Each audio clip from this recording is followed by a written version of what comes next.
This is the show where I want to show you the problems, but I want to show you the answers and heroes and people of courage that are just like you. They're standing up. I want to introduce you to Christy Duffy. She went in and took your 17-year-old daughter, right? She's 17, Chrissy? That's okay, correct. So, and you saw this sign that said, attention to parents of adolescent children, we're going to need 5 minutes alone with your kid to talk to him without you in the room. And what happened? I just asked the receptionist if that law or requirement was in place for that visit I was at for that day, and if so, I needed to know how to opt out because I was not prepared to submit my child to that when I wouldn't know what they would be discussing. Okay. And when they heard me ask that question, it wasn't received very well. And what happened? The receptionist just got the manager of my branch, the doctor's office, and she came around to talk to me to say that this was a new Michigan law for medical access, and it would be required, and that there was no opt-out available. Okay, so now what I understand... And at that point, they were ready to... I'm sorry. At this point, you find out later that they've launched this too soon, but it is coming, right?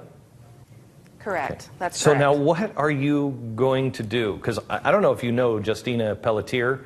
This is another thing happening in Boston.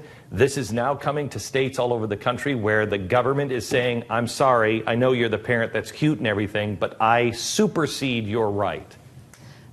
You know, when I heard that story about the Pelletiers, I just couldn't believe it. And I felt like, well, there had to be something else. There had to be something behind this.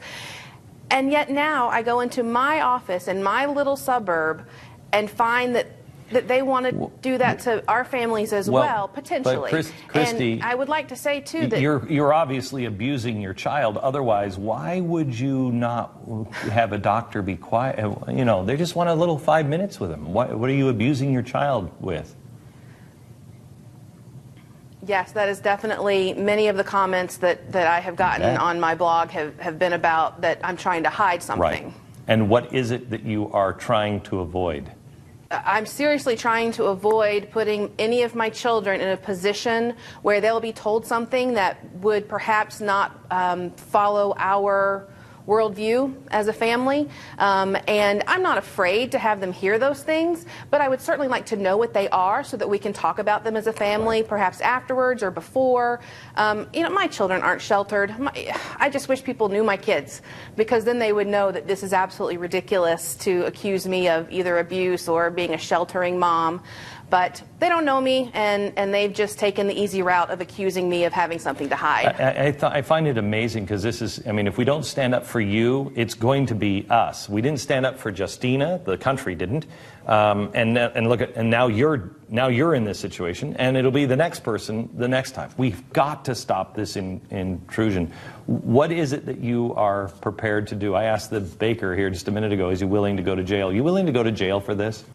I would hate to think it would come to that, but this is not just a right as a mom. This is my God-given right to parent my child, and it's my God-given responsibility. Okay. So if it were to come to that, I would hate to make that choice, but yes, I absolutely would. Christy, we pray for you and we'll watch your story. Thank you so much. Please, if you want to get involved and stop this in your area, go to parentalrights.org. Parentalrights.org. It can be stopped. Do it now.